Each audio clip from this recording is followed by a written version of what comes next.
There has never been a more alive time to know Kali than now, during what the Vedic texts and other ancient scriptures deem the Kali Yuga, or era of Kali, era of vice, which is what the current 1,000 years we are in is called. Kali is the fierce and dark aspect of the divine feminine, who is comfortable with her rage, using it to call forth great change and destroy all that no longer serves. Kali kind of reminds us of Shiva, doesn't she? As Shiva is often known to be the god of destruction, Kali is Shiva's consort, where he is depicted lying beneath her feet while she dances on the cremation grounds with a necklace full of skulls, chopping off the heads of ignorance. In this aspect, Shiva is the masculine part of consciousness who is holding reverent space, while the divine feminine rises to the occasion of demolition queen. Sometimes reality just needs a good wake-up call, and that's the job of Kali, mother aspect of divine consciousness, who can just not take the ignorant behavior and attitudes anymore, and she does something about it. In the aspect of the divine, Kali represents the I that exists outside of time. She is the eternal void, the dark matter of existence, the counterpoint to time and incarnation. She is that which is unafraid to wipe out the existing creation in order to turn the cycle and smear together the darkness of this world in order to bring back all to the 0 point of creation. She is the unknown and the unknowable. She is the force of love which is so fierce that it supersedes any creation and is without attachment to form. She loves for the sake of eternal divine love, swallowing up the darkness of ignorance into her own darkness, producing light. My experience of Kali? I hold a special place in my heart for Kali. I was introduced to her form while in India. I believe it was first while engaging in the tradition of smoking hashish from a chillum.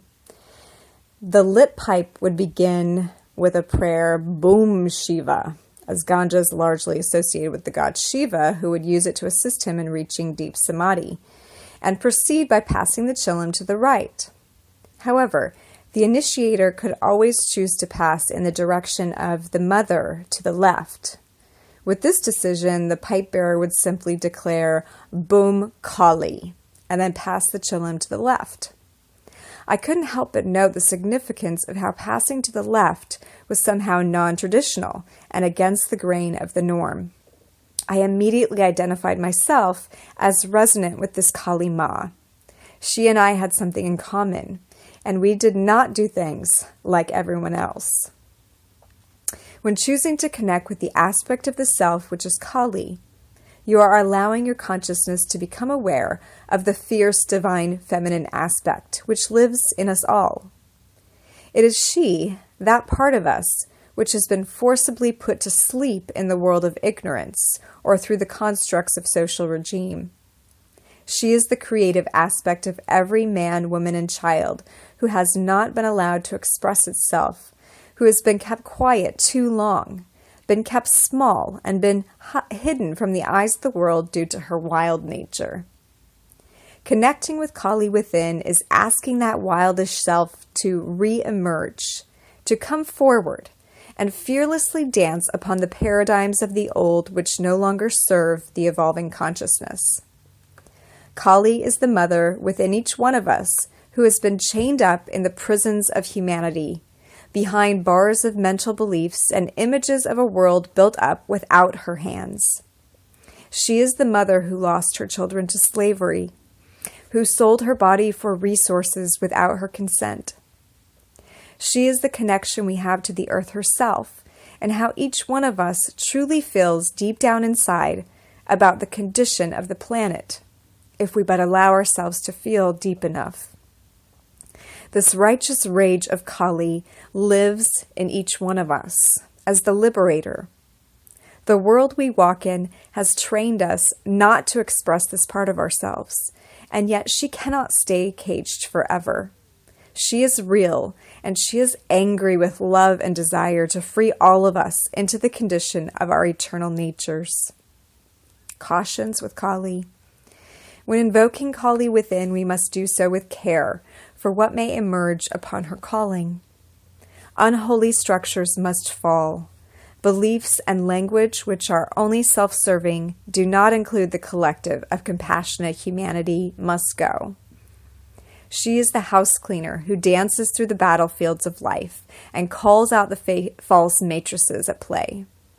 She is the one who would shut down the factories making a fortune off child labor or animal cruelty. She is the muddled feet dancing over the tables of Congress to bring shame to the unrighteous laws being passed there. She is the part of us who both feels that Earth is our home and we must protect her, while at the same time feeling not from here, in an off-planet, unattached to the outcome of her actions sort of way. She is the part of us who cares only for the results of her rage, that those things which should no longer stand due to their ignorance do not stand. I have never felt a more important time in reality for Kali to emerge in all women, at the very least. Right now, this earth is a giant home in chaos. Women have been shut down and taught in so many cultures worldwide to stand back or keep their opinions to themselves or to follow the lead. This can no longer be the case if we are to evolve as a species.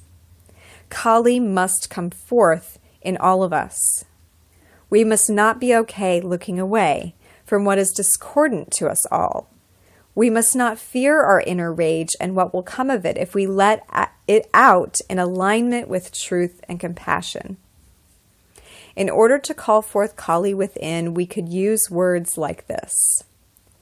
I now choose to invoke the aspect within me which can no longer look away from the ignorance, which can no longer tolerate intolerance, which can no longer watch the atrocities of this reality against children, against women, against people of color, against animals, against the earth herself. I invoke Kali in me to bring forth the divine rage which cuts through the illusions of ignorance, which slices through the illusions of false truths and false safety to the heart of this reality. I call forth my divine feminine mother self, full of fierce, loving rage, so that I may take back for the earth what is hers, for the children what is theirs, and for the beating human heart what is the divine birthright of all humanity. I call forth the part of me who fears nothing, who knows that my divine consort and beloved, the consciousness in me, which is Shiva mind, still pointed, calm and resolute, is standing ground under me and for me. I now choose to activate the divine rage of the mother in us all, in form, so that I may begin to participate in the great change which must now come at this stage in human evolution. I choose to allow the incineration of the old, the death of the old ways, and the removal of a paradigm of regret and sorrow in order to usher in a great transformation of the ages, which is the role of the Kali in me. And so it is.